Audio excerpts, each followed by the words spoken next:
You know what time that is, folks. That's right. It's another Tuesday at noon, which means the noon whistle. I'm Chris Trottier. And I'm John Anzalone, and welcome to everybody, including our special guest, Director of the Matheson Memorial Library, Chad Robinson. Good to have you, Chad. Thank you. Thanks for having me. Yeah, thanks for taking time to share a little bit about you and the library today. I guess to get started, you're a Texas boy, right? That's right. I'm a Texan. All right, good. Well, welcome to Wisconsin. But not this Texan. Not this No, no, sir. No. What Texan? Not that one. No. Which school in Texas? I was a former student of Texas A&M University. So not the University of Texas, or as we call it, Texas University. Okay. How does a guy get from Texas A&M to Elkhorn, Wisconsin as the director of the Matheson Memorial Library? Well, it's a really long story, but the short of it is after college, I met my wife and we fell in love, and she was a Wisconsin girl. She was from Green Bay. And at the time I said, well, it'd be great. I've never lived anywhere else. Let's try Wisconsin for a while. But in the back of my mind, I figured we would go back in a couple of years to Texas, but that never happened. So here I am 20-something years later, and I'm still in Wisconsin. But we love it. We've raised our two boys here. We love Wisconsin. We love Elkhorn. So yeah, Texas is still a great place, and all my family is there. But our life is definitely here now. I did hear you say wife. I did hear you say wife. Yeah, I've we're hoping somehow by the end of the show you say ope.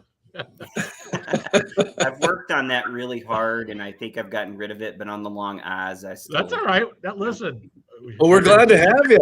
We're glad to have you in Wisconsin. We're glad to have you in Elkhorn. Like, you do a lot of stuff. Yeah, you've been here for a long time, and so I guess you made me think. As a director of the library is more than just a library. Take me through a tour as if I just walked through the front door and I'm standing next to the piano in the lobby. Where are we going? Is it just books? Well, no, not at all. We are kind of unique, not only in that we have a beautiful building, but we also have so many things beyond books. Books are always going to be our main thing, but we offer so much more. For one thing, we manage on behalf of the city, the community center, which is used by a lot of different service organizations like Rotary, a lot of different private parties, a lot of library functions. We have the added privilege of having that venue for all of our programming. It's a nice, big, beautiful, utility for everybody. Mm-hmm. So that's our first unique point. Walking through the lovely lobby and you enter into the library, I mean, you're going to see immediately some modern innovations like the self-check machine, the unique sticker thing that we have for the holds, our beautiful modern reference and information and circulation desk. And then you're just going to see display upon display of all kinds of unique materials, plenty of books still, but our huge collection of maker kits, anything from a jigsaw puzzle to a bird watching kit to a bocce ball set, our audio materials, our DVD collection, kind of what we're doing now at a modern library, and I kind of speak for all libraries, is we are allowing the public to experience things that you might not normally have access to. Maybe you want to try fishing, and so we have a fishing kit for that. So again, books are always going to be our thing, but the library has become so much more than that. And I invite everybody listening to come and check it out if you haven't for a while, because I think you might be surprised. Is there any other meeting space? I know we talked about the community center, and maybe back up a little bit. Sure. When you're in that lobby, there's an area like people can post events or things like that, right? There's a large bulletin board there where the community can come and post information. Right. Yeah. We have a community bulletin board, and then we have a library bulletin board. They're right next to each other, and we're happy to share any information that any nonprofits or clubs or anything has. You just can drop it off at the library. We get so many that we rotate it ourselves, so we're happy to kind of put it up close to when the event's happening, and we'll take it down for you. Another cool thing, speaking of meeting space, you can see from the lobby is the windows to the new-ish Friends room, which used to be part of the nonfiction collection, but we've created glass walls around it and made it into a very nice modern meeting space that groups can use too. How does someone rent or use or book the community center and that meeting room? That's right. Yeah, the community center is rental based just because it is the community center, but our meeting areas are free.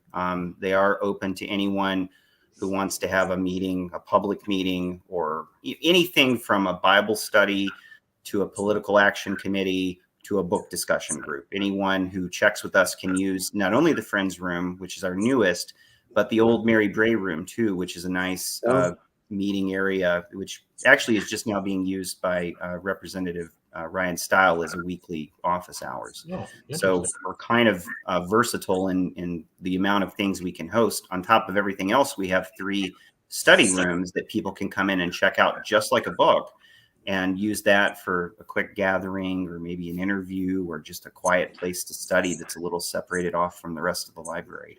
So it sounds like, hearing you describe it, like you really want to be obviously a library, but a community center. Like, yeah, the term a lot of people use. Community.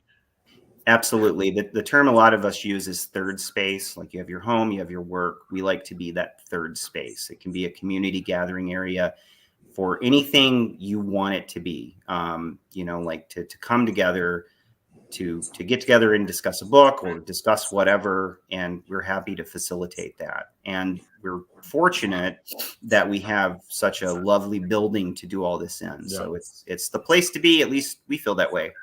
Well, yeah, and a lot of groups are there. I don't know if the average citizen realizes that the community center hosts birthday parties and wedding showers and Rotary clubs and Elk Fund fundraisers and on and on and on. I'm probably missing hundreds. And people can go to the library if you need to use a computer, right? You have computer stations that people can utilize. That's right. Yeah, that's not as super important as it used to be. What with how many things you can do on your phones now. Okay. But we still have 9 public internet terminals. One of the things that changed post-COVID is we don't have any time limits on that anymore. So you can come in and sign up for it and use it at your leisure to do whatever you need to do. They're also connected to a printer, and we are probably the cheapest game in town for printing and copying, and you can print stuff from the computer, you can photocopy. We have a fax service. Now we have a notary public on staff, so you can actually get things notarized. Oh, nice. So really nice. What are some of the biggest, like when you think about this community space and post-COVID, and what's swirling around in my brain is, what are some of the challenges of a community library? Like, what are some of the, current, I don't want to say obstacles, but what's always at the forefront of your mind in trying to expand the role of the community library? I think the biggest challenge is the same, even in a post-COVID world, is getting the word out, letting people know what we have to offer. I think a lot of people, their experience of the library is based on maybe a single childhood visit, maybe a school field trip, maybe an assignment they had to do, and they haven't been back since, so they really don't know what we're all about. And we use a lot of tools for marketing. We do all kinds of things to inform people of what's going on.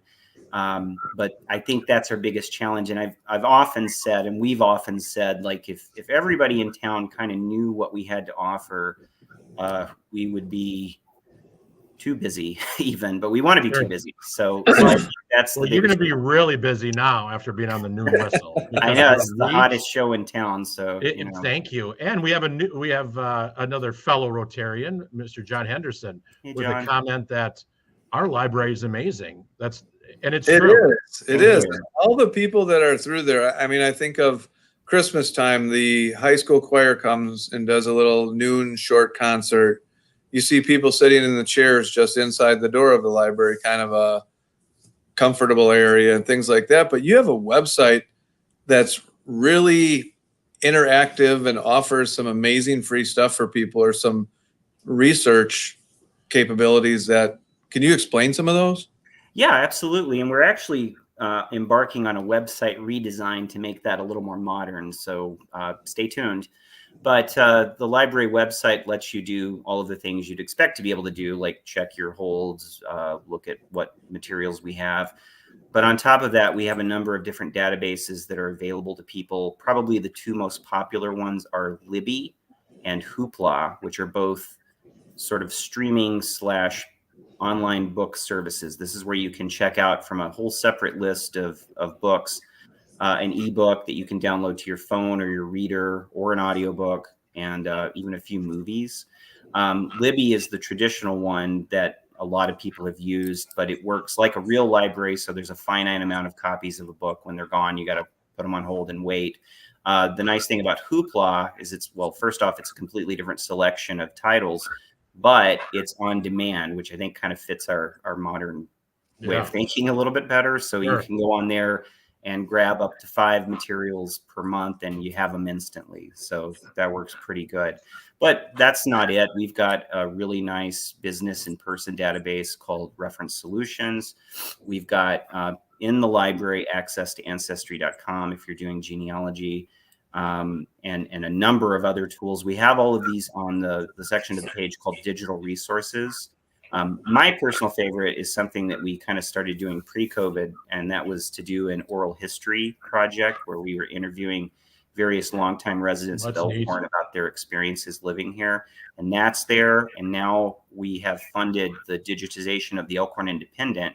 So those two things are going to sit side by side in this same database. Wow, that's great history.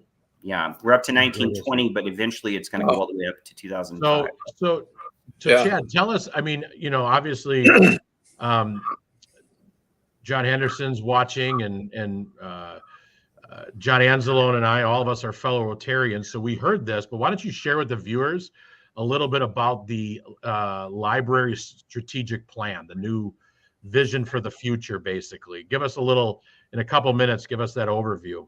Absolutely. So a modern library, there's so many different things we can work towards. It's kind of disorienting. So when a library does a strategic plan, we're asking you, our users and our non-users, to give your feedback on what we should be focusing on for the next few years. And then we look at those things and try to accomplish them. It could be anything from library hours to parking, to what we collect, to what services we offer. And we really want to hear from everyone. To that end, we have prepared a very short survey. You can access it from the website, or we've put our flyers and our bookmarks all over town. We still have a couple of weeks to go before that closes. So everybody listening, if you haven't already, please go out and take this super short survey. Tell your friends and family about it, because we want to hear from everybody in our community. So that's kind of the background on that. Good. Chad, you've done a lot of work. How long have you been the director? I've only been the director for about 1.5 years, but I've been on the Matheson staff for about 8 years. I started as the adult services librarian. Got it. And that's kind of doing programming and doing some collection development and things like that. I've been in the library field for 20-something years. I started in Green Bay at the Brown County Library and worked there for many, many years till we came here. Yeah, you guys are a great community partner, not just a standalone library. Thank you. Thanks. We really value all of our partnerships, not especially the school district, but the service organizations, city administration, and everything. I think together we just really have an amazing community.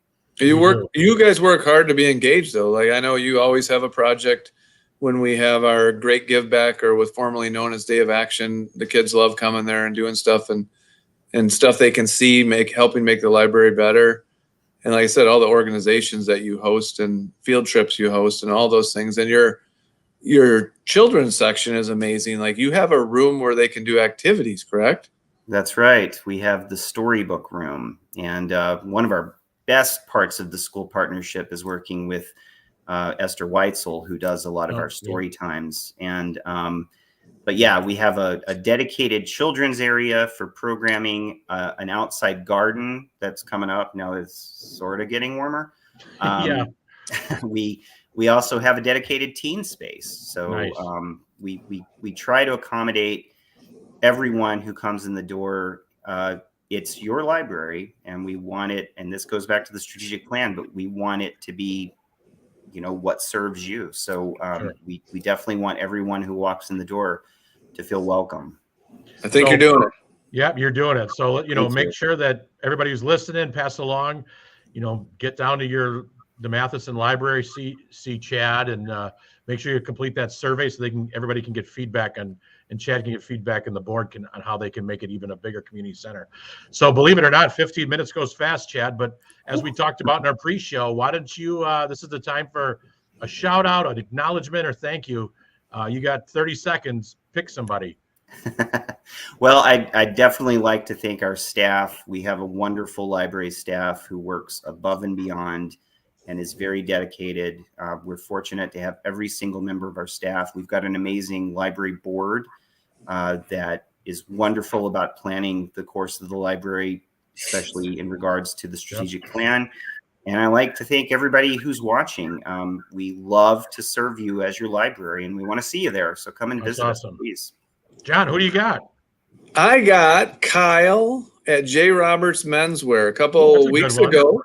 Yeah, Kyle offered to come down and bring his staff down to the lobby of the Elkhorn Area High School and fit kids for tuxes during the school day during their lunch hour.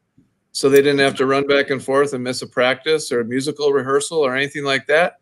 And he laid it all out and fit them all up and got them all set to go and looking good for prom. That's awesome. Kyle's an awesome guy. I'm going to thank, it's April and it's that time of the year. So I'm going to thank everybody who was involved in making our junior Elkhorn Area High School prom a success. Mrs. Stacy Jacobs, Mr. John Handel, the administration, and any other staff member, because it is a lot of work. It is a lot of work to make not only a successful, but a safe prom and make sure every kid gets home safely. And on that note, Chad, thanks for joining us. We'll see you at the Matheson Memorial Library. Absolutely. There you go. Thank you.